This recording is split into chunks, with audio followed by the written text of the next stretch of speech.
چلو 3 بار مل کر پڑھ لیتے. لا الہ الا اللہ محمد الرسول اللہ, لا الہ الا اللہ محمد الرسول اللہ, لا الہ الا اللہ محمد الرسول اللہ صلی اللہ تعالی علیہ وسلم. اب دیکھو یہ دعوت اسلامی ہے, کیا پیارا ماحول ہے, ہیں؟ کبھی پکڑ کر ہمیں درود پاک کی فضیلت بتاتے ہیں, کبھی کلمہ پاک کی فضیلت بتاتے ہیں, کبھی نماز کی طرف بلاتے ہیں, اللہ رسول کے ذکر کی طرف بلاتے ہیں. تو اس الٹی سیدھی محفلیں چھوڑ دو, الٹی سیدھی گیدرنگیں چھوڑ دو, اللہ رسول کے ذکر کی. اور پھر سبحان اللہ ہر جمعرات اجتماع میں ذکر الہی کروایا جاتا ہے. ہاں کوئی بندہ یہ کہہ سکتا ہے بھائی میں تو ہر ہفتے کلمے کی ورد کرتا ہوں. کیسے کرتا ہوں؟ ہر ہفتے اجتماع میں جاتا ہوں, اجتماع میں تو ماشاءاللہ ذکر الہی کروایا جاتا ہے. آج پھر ہوگا انشاءاللہ. تو نیت کر لیں. آج تو ماشاءاللہ بڑی تعداد میں پیچھے تک مجھے لوگ نظر آ رہے ہیں, تو آج شاید میں آیا ہوں تو آپ آ گئے ہیں. اب نیت کریں بھٹ والوں انشاءاللہ ہر جمعرات پابندی سے آئیں گے انشاءاللہ. ہاتھ تو اٹھا دو یار, پکی نیت ہو تو ہاتھ اٹھانا, ہاں نیت بنتی ہو تو. اور انشاءاللہ مدنی قافلے میں بھی سفر کریں گے نا انشاءاللہ. ماشاءاللہ بڑے پیارے پیارے اعلان بھی آ گئے. پہلے میں ہر جمعرات جو درود پاک پڑھائے جاتے ہیں اور وظائف پڑھائے جاتے ہیں وہ پڑھ لیتے ہیں, پھر اعلان, پھر ذکر اور پھر دعا. کوئی بھی اٹھ کے نہ جائیے گا, یہ مبارک لمحات ہوتے ہیں, قبولیت کے لمحات ہوتے ہیں. بزرگوں نے فرمایا جو شخص ہر شب جمعہ اور جمعرات کی درمیانی رات, یعنی جو رات چل رہی ہے نا, یہ درود پاک شریف پابندی سے کم از کم 1 مرتبہ پڑھے, موت کے وقت سرکار مدینہ صلی اللہ تعالیٰ علیہ وسلم کی زیارت کرے گا. قبر میں داخل ہوتے وقت بھی یہاں تک کہ وہ دیکھے گا کہ سرکار مدینہ صلی اللہ تعالیٰ علیہ وسلم اسے قبر میں اپنے رحمت بھرے ہاتھوں سے اتار رہے ہیں. مل کر پڑھ لیں. اللہم صلی وسلم وبارک علی سیدنا محمد النبی الامی الحبیب العالی القدر العظیم الجاہ وعلی آلہ وصحبہ وسلم. حضرت انس رضی اللہ تعالیٰ عنہ سے روایت ہے کہ تاجدار مدینہ صلی اللہ تعالیٰ علیہ وسلم نے فرمایا جو شخص یہ درود پاک پڑھے, اگر کھڑا تھا تو بیٹھنے سے پہلے اور بیٹھا تھا تو کھڑے ہونے سے پہلے اس کے گناہ معاف کر دیے جائیں گے. مل کر پڑھ لے. اللہم صلی علی سیدنا و مولانا محمد وعلی آلہ وسلم. جو یہ درود پاک پڑھتا ہے اس پر رحمت کے 70 دروازے کھول دیے جاتے ہیں. مل کر پڑھ لیں. صلی اللہ علی محمد. علامہ احمد ساوی رحمۃ اللہ تعالی علیہ بعض بزرگوں سے نقل کرتے ہیں اس درود شریف کو ایک بار پڑھنے سے 6 لاکھ درود شریف پڑھنے کا ثواب حاصل ہوتا ہے. اللہم صلی علی سیدنا محمد عدد ما فی علم اللہ صلاة دائمة بدوام ملک اللہ. ایک دن ایک شخص آیا تو نبی پاک علیہ الصلوۃ والسلام نے اسے اپنے اور صدیق اکبر رضی اللہ تعالیٰ عنہ کے درمیان بٹھا لیا. اس سے صحابہ کرام کو حیرت ہوئی کہ یہ کون بڑے مرتبے والا شخص ہے. جب وہ چلا گیا تو پیارے آقا علیہ الصلوۃ والسلام نے فرمایا یہ جب مجھ پر درود پاک پڑھتا ہے تو یوں پڑھتا ہے. آئیے مل کر پڑھتے ہیں. اللہم صلی علی محمد کما تحب وترضى لہ. شافعِ امم صلی اللہ تعالیٰ علیہ وسلم کا عظمت والا فرمان ہے جو شخص یوں درود پاک پڑھے اس کے لیے میری شفاعت واجب ہو جاتی ہے. مل کر پڑھ لیں. اللہم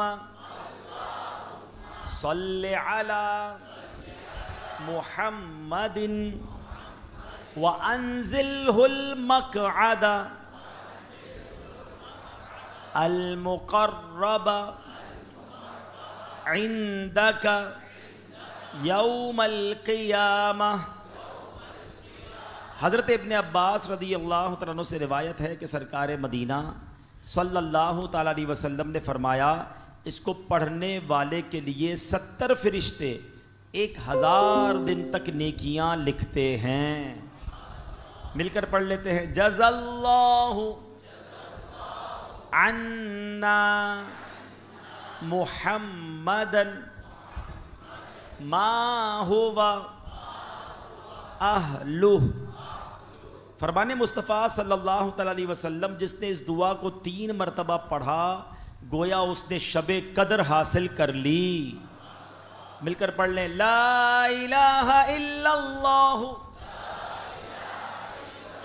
الحلیم الکریم سبحان اللہ رب السماوات السبع ورب العرش العظیم لا الہ الا اللہ الحلیم الکریم سبحان اللہ رب السماوات السبع ورب العرش العظیم لا الہ الا اللہ الحلیم الکریم سبحان اللہ رب السماوات السبع ورب العرش العظیم۔ صلو علی الحبیب۔ ماشاءاللہ اعلان یہ ہے کہ الحمدللہ جامعۃ المدینہ فیضان محمود شاہ جزیرہ بابا آئی لینڈ میں داخلے جاری ہیں، تو جو لوگ اپنے بچوں کو عالم بنانا چاہتے ہیں بلکہ خود بھی بننا چاہیے تو یہ بڑی نعمت ہے، اس میں داخلہ لیجئے۔ سچی بات یہ ہے کہ ہر گھر میں ایک عالم دین ہونا چاہیے، کہتے ہیں نا ہر خاندان میں ایک ڈاکٹر ہونا چاہیے، کوئی کہتا وکیل ہونا چاہیے۔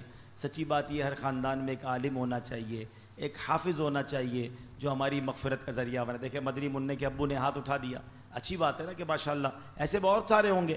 اسی طرح جامعۃ المدینہ فیضان رضا کیماڑی غائب شاہ ان کے پاس بھی داخلے جاری ہیں۔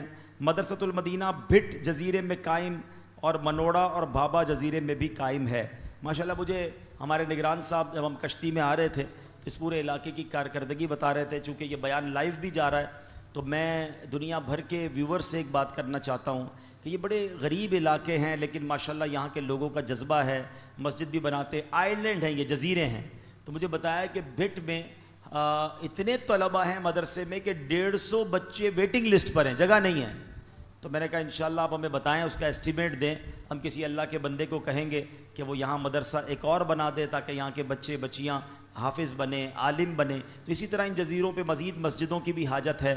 تو جو ہمیں دنیا بھر کے ناظرین سن رہے ہیں یا دیگر یہاں عاشقان رسول سن رہے ہیں، دیکھیں میں اس مسجد میں کئی سال پہلے بھی آیا تھا اور یہ مسجد بنانے والے، کیا نام ہے ماشاءاللہ مسجد کا؟ حسینی مسجد۔